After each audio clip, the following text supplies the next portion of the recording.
Mayong udto mga kapaglaom, among mga pag-abi-abi kaninyo dinhi sa programa nga maghatod sa pinakalabas nga mga kalihukan sa kapupudan sulod sa teritoryo sa hinugosang puwersa sa Southwestern Philippine Union Conference o Southeastern Philippine Union Mission.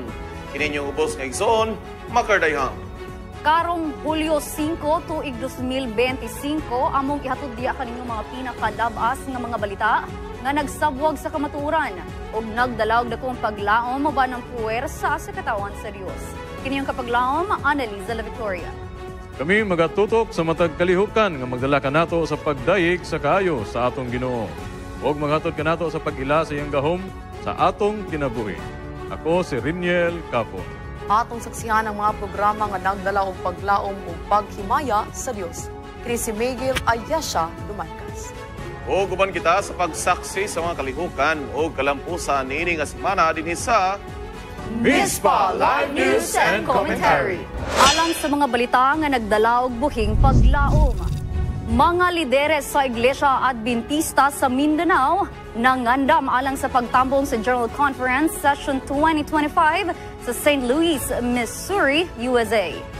Southern Asia Pacific Division na nagpahigayon og Mission-wide Spirit of Prophecy Symposium sa Southern Mindanao. Og Pastors Kids sa Central Mindanao Mission nanguna sa unang evangelistic campaign diin mga talent sa pag-ibanghelyo gipadayag. Kini ug uban pang mga balita atong atangan dinhi lang sa Mispa Live News and Commentary. Live gikan sa buhatan sa Hope Channel South Philippines. Kini ang Mispa Live News and Commentary. Alang sa unang makapadasig nga balita, Jesus is coming, I will go. Ikaw higala, andam ka na ba? Mainiton ang pagpangandam sa mga lideres sa Iglesia Adventista sa Mindanao alang sa General Conference Session 2025 nga ipahigayon sa St. Louis, Missouri, USA. Gikan sa Mindanao, paingon sa Amerika, ilang dalho ng tingog o pagtuo sa tibok rehiyon sa dakong panagtigom sa simbahan. Atong sutaon o kubustahon ang atong mga pangulo. Pinagi ni ining update. Aniya ang report.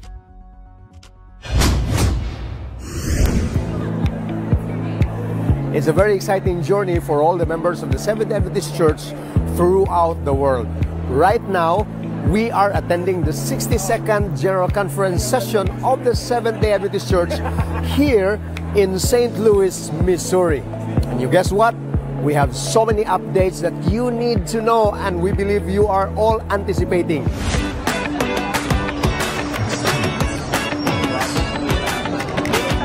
So, mauni diri ang exhibit, no? It's a really large exhibit. What is foreigners here, right?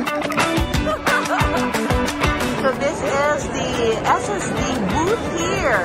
Imagine SSD brought this Tamaraw right here for the exhibit. So this is AWR. Side by side with Hope Channel.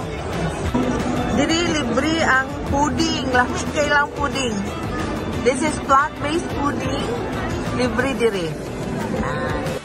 Hi Philippines, this is the ongoing session of the J Conference meeting. This moment, we hear the session, and these are the reports focusing on the mission of the church. So morning mag-isunan ang atong mga delegates coming from all over the world. Daghan kayo sila. This is the stadium. And then diri ginahimo ang atuang session every morning and every afternoon. Okay? And later I will go to the exhibition booth. This is now the exhibition hall nga makita nato mag-isunan ang daghan kayong gipanghatag diri nga mga books, mga magazines, even ball pens, even Bibles. Pwede naghanag-hatag. In the J Conference session di ay, constituency meeting, naagiday ning mga booth, utanawa. You can meet people all over the world, and they have many booths here. Kaya mong mapilian, no? Pwede naghanag yun nga, tanan, libre. na libre ng mga Bibles, libre ng mga magazines, like what this man is doing here. Tanawa, ha? Okay?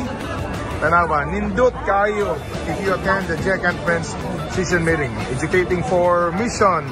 This is for education. You see that? Pag nindot kayo mga kaigsunan, no? And then, kanipod, mga magazines are all free. And you can see more people here coming in for the exhibition booth, no? Oh, sumoni siya ang hitabo ron diri sa General Conference session of the Seventh-day Adventist Church. So God bless SWPUC and Hope Channel South Philippines. May the Lord bless us today. Breaking news mga higala. Atong dakong kalipay ug pagpasalamat sa Ginoo nga ang Seventh-day Adventist Church sa tibuok kalibutan aduna nay bag-ong na-elect nga presidente. Siya si Elder Ayrton Coller, ang kasamtangang Executive Secretary sa General Conference. Siya adunay halapad nga kasinatian sa buhat gikan sa usa ka church pastor ngadto sa pagkahimong Youth Ministries Director ug nahimong presidente sa South American Division. Si Elder Coller natawo sa nasud sa Brazil ug sa iyang kapikas Adrian Marquez usa ka nurse, sila gipiyalan og duha ka anak. Ato iapil sa atong pag-ampo ang atong mga lideres sa iglesia. Let us be prepared for the great achievements of God's church, to see Jesus coming in the clouds of heaven, and to be prepared with many others to celebrate that day and to be with the Lord forever in heaven. Thank you again for your confidence, and may Lord bless all of you in His church. Amen. Hinaot nga ang Diyos mugiya kaniya uban ang kaalam ug kaisog samtang siya nagalagad sa atong iglesia sa tibuok kalibutan nining bagong kapitulo sa misyon. Daghang salamat niya ang report. Gikan sa kasadpang bahin sa Southern Asia Pacific Division, ang mensahe sa paglaom ni Patigbabaw. Ang Southern Mindanao Mission mipahigayon ng Mission-wide Spirit of Prophecy Symposium, usa ka kalihukan nga nagpaligon sa pagtuo ug pagpanabot sa tahas sa propesiya sa kaluwasan. Atong tanawon ang dakong kalampusan sa maong espirituhanong panagtigom, pinaagi ni Kapaglam Laika Atienza. Kapaglam Laika. Nagtililipon ang mga manugubuhat sa Southern Mindanao Mission sa Adventist Training Center, Lake Cebu, South Cotabato sa isa ka espirituhanon nga panagtigom, ang Spirit of Prophecy Symposium ginpatigayon bilang isa ka edukasyonal nga panagtigom para sa mga misyonaryo kag mga manugbantala nga nagatuyo nga mas mapalalo ang ila pagsabot sa hustong pag-interpretar kag pagtudlo sang Spirit of Prophecy. Ginpabaskog sini ang paghangop sang kabugusan kag balanse nga pagtan-aw sa mga sinulat ni Ellen G. White nga ang tanan nga punto ginatuytoy pakadto kay Hesukristo. This program is an important program because we are affirming one of the pillars of the Adventist Church, which is Spirit of Prophecy. The Spirit of Prophecy is one of the greatest gifts na gihatag sa Ginoo sa atong iglesia. I'd like to admonish our pastors, our church leaders, our membership in Southern Mindanao Mission.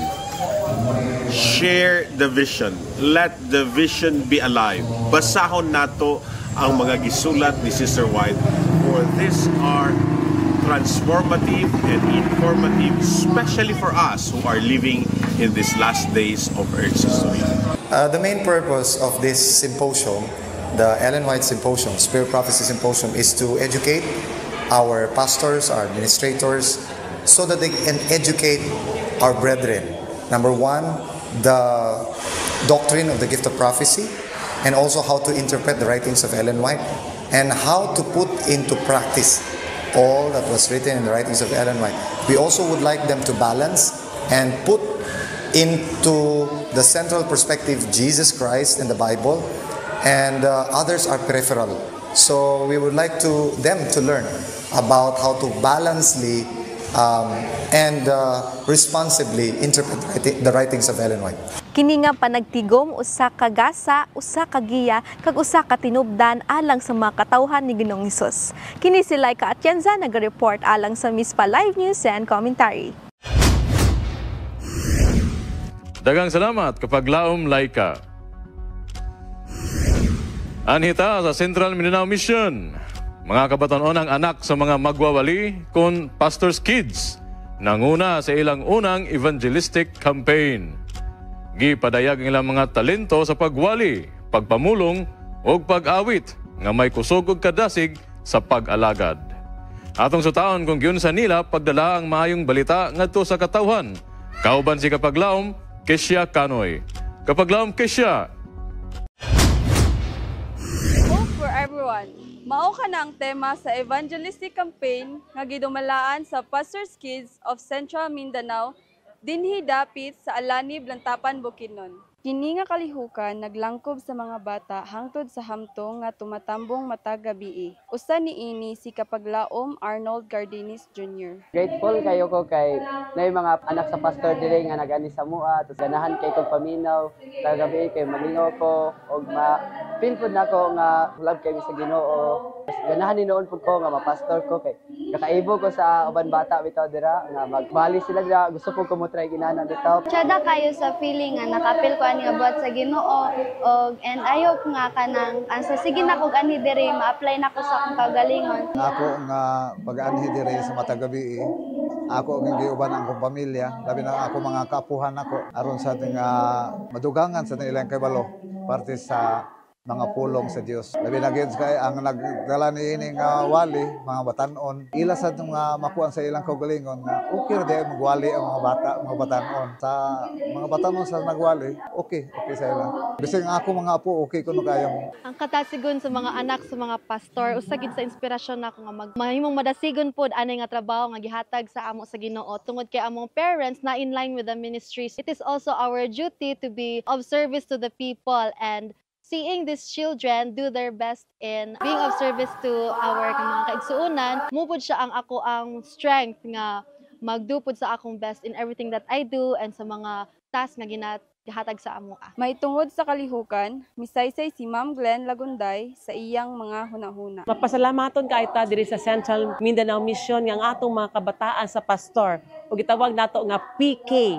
Naa sila karon aron sa pagdala sa mensahe sa Ginoo diri sa Alani Church, Lantapan, Bukidnon. Happy kaayo ta nga ang atong mga kabataan sa pastor magamit di ay sila sa paghatag aning gugma sa Ginoo diri sa katawhan sa Alani. Ug gani makit-an nato nga dasig kaayo sila pagkanta, pagampo og tanan nga bahin, especially sa atong mga kabataan nga sila gyud mismo ang nag-study sa mga topic nightly. God bless you all mga kabataan sa pastor. Once a PK, always a PK. Mga awit, pag-ampo ug higayon sa reflection ang mipuno sa programa. Dakong kalipay ang mga kalag nga nakabig diha kang Kristo. Gikan sa Alani, Blantapan, Bukidnon, kini si Kesya Kanoy alang sa Mizpa. Live news and commentary. Daghang salamat Kapaglaom Kesya. Anita sa Northeastern Mindanao, Golden Celebration sa De Oro Church sa paggiya sa Ginoo sulod sa 50 ka tuig, masinati ang kalipay, pagpasalamat o pagpanalangin sa mga kaiglesiyahan sa Northeastern Mindanao Mission. Atong saksihan ang makasaysayanong selebrasyon sa pagkamatinud-anon sa Ginoo sa De Oro Church. Ani ang report ni Kapaglaom Zesher Don Montero. Kapaglaom? From its humble beginnings in 1975, the Oro Seventh-day Adventist Church has grown to become a cornerstone in the community as it celebrates its 50th golden anniversary with the theme, The Faithful Journey. As part of the Golden Anniversary celebration, a series of special programs are offered, including Thanksgiving services, testimonies from longtime members, and musical presentations highlighting the rich history of the church. The celebration aims to honor the past, inspire the present, and strengthen the commitment of future ministry. Sukad pagtukod ni ining simbahan niadtong tuig 1975. Ang nagtukod ani 8 kami ka pamilya. O na pamilya ni Aquilino Hagonos. Sunod si Felix Salido. O niya Herminiano Galina Unya ako si Marciano Estrada, Portolico Escobal, Teodolo Simbahon. Mao ka ng mga pamilyaha ang nag-usag yun din pagtukod nining simbahan na itong tuig 1975. Napami mga plano alang sa among simbahan. 5 mi ka elder nga na kuan dinhi nga iglesia. Among plano nga amo gyud ning humanon sa dili pa mo abot ang another na pud nga 50 years. So we created 5 Sabbath celebration sa among church. It's because nasulod po siya sa 5 Sabbath. So among we had planned last year pa about ani. So we have agreed gikan sa board. Then grabe kayo among plan para lang gyud mahimong successful kini pinaagi sa tabang sa ato ang buhi nga Ginoo. Amo ni siyang gibuhat. It's because kanang we want the church nga kanang mo grow pa. So mo to siya, ang isa pod na mo nga aim pod ani is kanang mahimong motivation sa mga bag-ong tubo ang kaning nahimong celebration kay it's because kanang pag makita man gud sa mga bag-ong tubo ang kaning nga mga celebration ma-motivate sila nga mas okay gud ay nga magsimba, mag-serve sa atong buhi nga Ginoo. Atong padayonon ang paglig-on sa atong pagtuo dili lamang sa pipila ka mga tuig nga kita maghimo sa anniversary apan ato gayud handomon nga kita makatambong ni anang first anniversary sa langit nun nga puloy-anan. Malipayon kayo ko nga naga-celebrate ang The Oro Church sa ilang 50th anniversary. Puno nis pagmahal o pag-amuma sa Ginoo. O nakita nato ang ilang panagiusa nga mga kaigsuunan nga ang balang espiritu naggiya sa matag usa kanila. O ang impact niya ni mauni nga mga kaigsuunan makita nga ang iglesia sa Ginoo kinalang gyud na ang pagsinabtanay o pagtinabangay sa usag-usa. This celebration is a reflection of a journey of faith, commitment in spirit, divine guidance, and God's faithfulness. This milestone honors the church's past and serves as a ray of hope for the future. From the regional office of the Seventh-day Adventist Church and of Adventist Media Caraga, this is Kapaglaom Dingdong Montero for MISPA Live News and Commentary.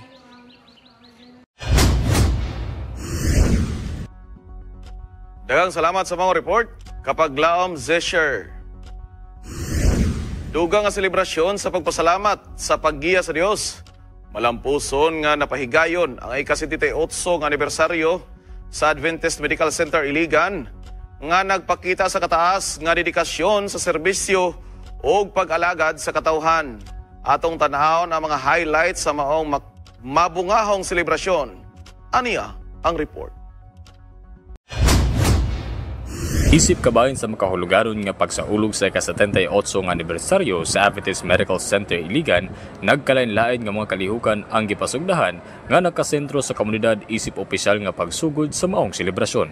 Gisugdan kini sa mangrove planting program nga gipahigayon sa Bayug Beach uban sa mga voluntaryo, staff ug membro sa komunidad nga nagkatimbayayong sa pagtanom sa mga linghod nga mangrove saplings. Gisundan kini sa clean-up drive ka sikbit nga mga lugar ug gitapos sa usa ka feeding program nga gipahigayon sa barangay Hilaplanon nga naghatag kalipay ug kabaskog sa mga kabataan lakip na sa mga pamilyang nanginahanglan. Uban sa mga pahiyom ug kinruay nga pag-alagad, kining inisyatibo nagpahinumdum sa tanan nga ang paghatag ug pag-alagad mao'y sentro sa ika-78 ka tuig nga panulundon sa AMCI.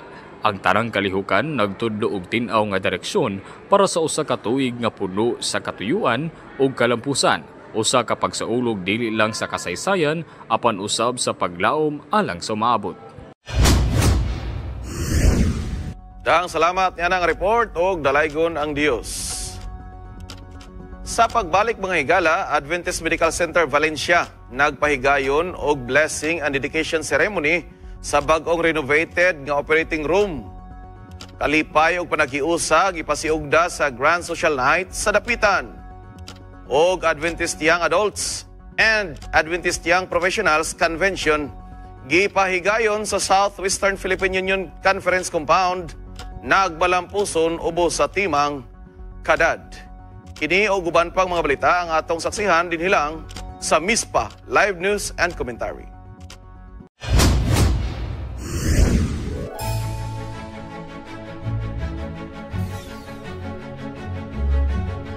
Some loves come and go, but this one is for real. I am loved. I am broken. I need help. I need a Savior. Jesus, give me the power to change. No more excuses, Lord. I confess I have sinned. Jesus, I am yours. Jesus, I accept your offer of salvation. Thank you. Jesus, I love you and I want to obey you. I can't believe it. I'm growing in Jesus. Jesus, I will be your hand and I will be at your service. Thank you for the love letters. 24/7, 365. I'm connected to Jesus. For my doubts, I have an anchor in Christ. There is joy in this journey. This is the happiest I have been in my life. Discover, renew, and grow together as we explore Steps to Christ. Read Steps to Christ again for the first time.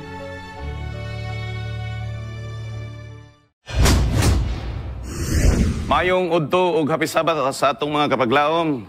Welcome sa atong MISPA Commentary. Karon nga kahaponon atong makauban ang atong kasamtangang Pangulo sa buhatan sa Southern Asia Pacific Division, Pastor Roger Caderma. Pastor, happy Sabat og maayong hapon og maayong gabi para diha kanimo. Yeah, maayong adlay papahulay sa tanan ato nga magkaigsunan dinhi sa ato nga nahimutangan gabi og sa di madugay pagkasugdan ang ato nga Vespers program, ang atong programa. O gani kita imbitado ngadto sa maong katiguman. Salamat yan, Pastor. Pastor, buot na to masayran kung kumusta ang atong GC session, ikapila na kini, o unsay update sa mga programa nga nahitabo dihang dapita? Kahapon gisugdan ang programa, mga alas 2 ang takna sa kahaponon. O nagapadayon ang maong kalihukan o gani sa maong pagsugod ang tanan excited sa pagpaminaw sa mga minsay, pulong nga makapadasig o sa mga discussion nga giapilan sa ato nga mga delikado nga nagagikan sa nakalaing mga dapit sa kalibutan o sari-sari nga mga kolor nga mga tao o makita nimo nga kini atong Iglesia Adventista del Séptimo Día usa ka global church diin gimugna alang sa pag-alagad o sa pag-andam sa kalibutan sumala sa atong mission statement sa pag-andam sa kalibutan sa kaduol ng pagbalik sa ato Ginoo. Kani sa update karon sa bag-o pa lamang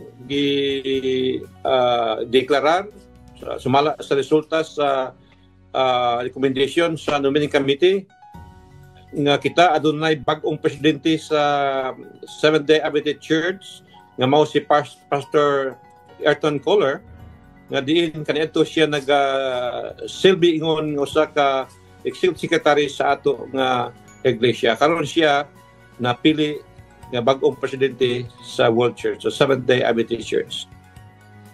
Daghang salamat, praise the Lord niya na, Pastor. Pastor, pwede ba na mo mahibalaan kung unsa ang detalye ni Pastor Kohler asa siya gikan o unsa ang iyang nationality? Si Pastor Kohler gikan kini sa South American Division nga kaniadto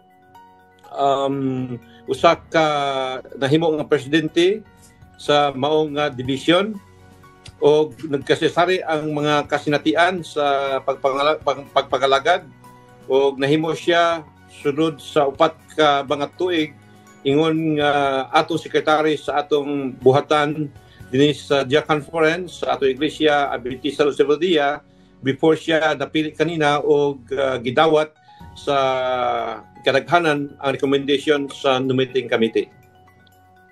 Praise the Lord nga na, Pastor. Malipayon ang ato nga mga kaigsuunan nga naminaw karon, Pastor, alang sa bagong Pangulo kon modern Moses nga atong i-consider sa ato nga panahon samtang kita magaulat sa pagbalik sa Ginoo. Pastor, unsa pay angay namong masayran mahitungod sa General Conference session? Ang ato nga General Conference session nga pahigayon dinhi sa St. Louis, magkapadayon ang pagsimba sa karon nga gabi.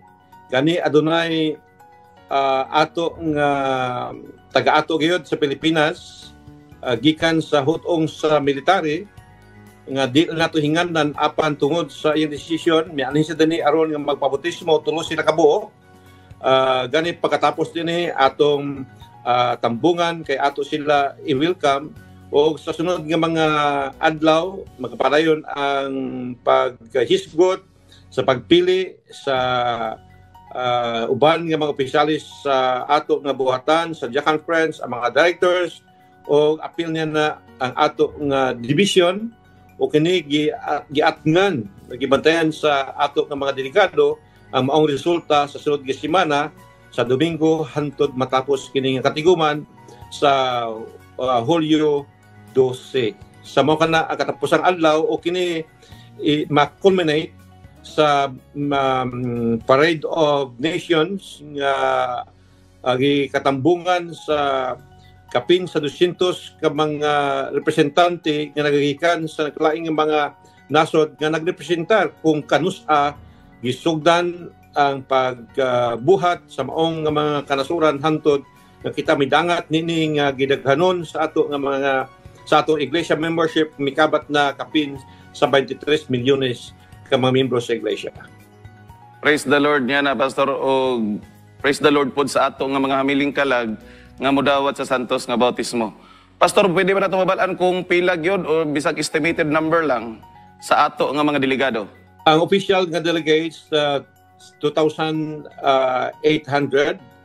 ang ato nga mga official gayod plus nga adunay mga special delegates o sa ugma o sa malabot nga mga adlaw ilabi na sa katapos ng Sabado. Ang Astrodome nga maka-accommodate og 75 to 80,000 ka mga tao kini kulangon kini tungod nga ang mga Adventista nga nagagikan sa ubang mga kanasuran dinhi sa tibuok Amerika magkayusa sa katapusang Sabado sa ato nga pagsimpa pagdaig o kini nga atong programa nagpahinumdum ka nato sa usa ka dakong panghitabo nini nga atong kapanahunan kani ang atong tema karon gitimahan kini og Jesus is coming, I will go. So gipangmangnuan ang tanan nga ang atong Ginoo hapit na gibabalik busa ang tanan mulihok gayud alang sa pag-andam sa kalibutan sa kaduol na nga pagbalik sa atong Ginoo sumala sa mission statement sa Seventh-day Adventist Church. Pastor, katapusang mensahe nga magkapadasig alang sa atong mga kaigsuunan, mga viewers nga naminaw karon. Mga kaigsuunan, mga pinakanamo nga mga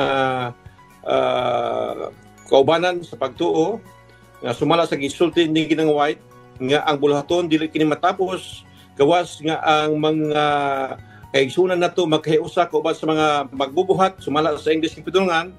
The work will not be finished until men and women comprising the church membership will write to the work with their pastors and the church officers, and this gospel shall be widened. And that is the message that the Lord is giving to this church, the Advent Church, the Last Day Church, the message nga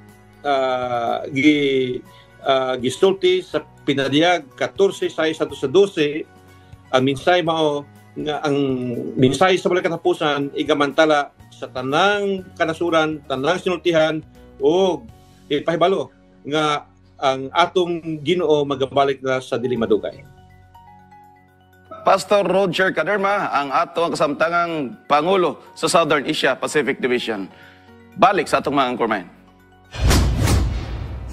Mga higala ang Adventist Medical Center Valencia nagpahigayon og blessing and dedication ceremony alang sa ilang bag-ong renovated nga operating room. Usa ka timaan sa mas ligon nga serbisyo alang sa lawas ug espiritu. Ani ang detalye sa maong panalangin.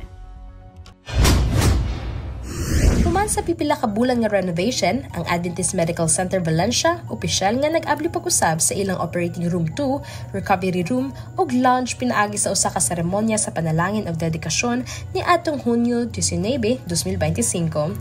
Ang maong renovation gihimo aron matuman ang mga regulatory requirements ug aron ma-accommodate ang bagong CR machine, usa ka mahinungdanong imaging device alang sa komplikadong mga operasyon. Kauban usab niini ang pag-upgrade sa OR lights, OR table ug anesthesia machine nga gilakip sa pagdedikar sa seremonya. Naghatag og mensahe ug pasalamat si Miss Gina Carmona, Dr. James Postrero ug Pastor Raymond Castillo nga mibaliktan sa proseso sa kausaban ug kalambuan sa ospital ilabi na sa operating room. Gipasidunggan nila ang Dios sa iyang kahibulungang paggiya ug panalangin sa tibuok proyekto. Gidumalahan ni Pastor Joven Jimenez ang litanya ug buhat sa dedikasyon nga naghalad sa mga bagong pasilidad alang sa balaang buluhaton sa pag-ayo ug pagserbisyo. Pinaagi sa bagong OR ug mga kagamitan, ang Adventist Medical Center Valencia nagpadayon sa mission nga mahimong instrumento sa grasya ug kaayuhan sa Dios. To God be the glory, Adventist Medical Center Valencia. Anita mga igsoon sa dapitan. Gipasiugda sa Western Mindanao Conference ang makalingaw nga Grand Social Night. Din ang katahom sa panaghiusa ug kadasig sa pag-alagad misidlak. Atong tanawon ang mga pahiyom ug kasadya sa maong espesyal nga kagabion, kauban si Kapaglam Stephanie Hugalbot. Kapaglam Steph. Nahimong mas bibo ug makahulugan na ang Friendship Camp 2025 sa Lactosan, Barangay Canlocani, Dapitan City tungod sa gipahigayong Grand Social Night. Usa ka gabi nga puno sa kadasig, katawa ug panaghigalaay. Ubos sa tema nga Rebuild the Altar, ang kalihukan nagtumong sa pagpadasig sa espiritual nga kinabuhi ug pagligon sa panaghiusa sa kabatanunan gikan sa Zone 9 ug Zone 10 sa Western Mindanao Conference. Tuman sa kalihukan sa F-Camp 2025, mga hagit, paningkamot ug espiritual nga pagpangandam, gitakda ang Grand Social Night. Usa kini ka espesyal nga gabi diin ang tanang campers, Adventist ug non-Adventist, nagkatigom aron magpakita sa ilang talento, mag-ilhanay sa uban ug magpakabana sa tinuod nga diwa sa panaghiusa. Ako yung nabati karon no kay nalipay kay ko kay nagkahiusa na pud ang atong mga kabatan-on aning friendship camp ug labi na kay daghan kay kog naila nga mga SDA ug mga non-SDA dili lang sa sulod sa atong simbahan kundi sa gawas usab. Ang Grand Social Night dili lang kalipay, kini simbolo sa pagkahuman sa usa ka espiritual nga panaw. Sa kasing-kasing sa matag batan-on, nasinati ang dako nga kalipay sa bag-ong mga higala, pagkabot sa panaghiusa ug pagpadasig sa usag-usa. Nagpasalamat ko nung gimbitar ko sa akong igagaw karon diri sa Friendship Camp Youth kaning sa Adventist no. Tas isa po diya nga pasalamat po ko nga dagan ko nailhan diri nga tagalalaing lugar.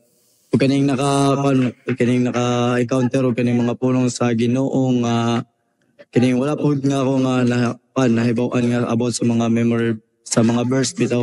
And isa po na ni diri no nga nalipay pa ko nadasig ko sa mga Adventista kay giisip po nila ko sa Adventista maskin pag kining ako kining visitors ako nila diri. So kapasalamat kayo ko kay karong gabi na sa social night na mo diri ug na ko'y nailhan ug kining napo ko yung mga nailhan nga mga laing-laing lugar. Ang Grand Social Night nagpamatuod nga bisan pa sa mga hagit sa camping, ang tinuod nga kadaugan makita sa pagtinabangay, pagkahiusa o pagtuo. Kini usa ka buhi nga altar nga gitupod sa kasing-kasing sa matag batan-on para sa Ginoo. Gikan dinhi sa Lactosan, Barangay Canlocani, kini si Stephanie Hugalbot alang sa Municipal Live News and Commentary. Daghang salamat kapaglam Stephanie Hugalbot. Anhita sa tinuod nga gugma sa serbisyo sa Friendship Camp 2025, usa ka supernahan nga dili Adventista ang mitabang sa pagluto tibuok semana. Usa ka buhing ehemplo sa panaghiusa o walay pagdinalangay nga gugma. Atong ilho ng istorya sa inahan nga nag-alagad gikan sa kasing-kasing, kauban si Kapaglaom Kathleen Ruth Vanillo. Kapaglaom? Adunay usa ka inahan nga mingdidikar sa pagtabang ug luto sa pagkaon sa mga batan-on tibuok semana atol sa gipahigayon sa SWPUC Wide FCOMP 2025 sa Zone 5 and 6 dinhi sa Talambo, Magsaysay, Lanao del Norte. Bisan siya dili miyembro sa Iglesia Adventista, iyang gipakita ang tinuod nga gugma o serbisyo pinaagi sa pag-andam sa pagkaon sa mga kabatan-unan. Usa ka papel nga nagpasabot sa dako niyang suporta sa espirituhanong kalihukan. Siya si Fevelin A. Rodriguez. Sa matag buntag sayo pa siya mulihok, magluto, mag-andam og mutabang aron masiguro nga andam ang tanang batan-on sa ilang pisikal og espirituhanong buluhaton. Ang iyang paningkamot dili lamang nakita sa plato kundi sa daghang kasing-kasing nga iyang natandog. Dasig lang pug ko sa pagtabang-tabang ani nga activity no kay kanang isip mama nga ning suporta sa anak nga una pagyud niyang pag-apil ani nga camping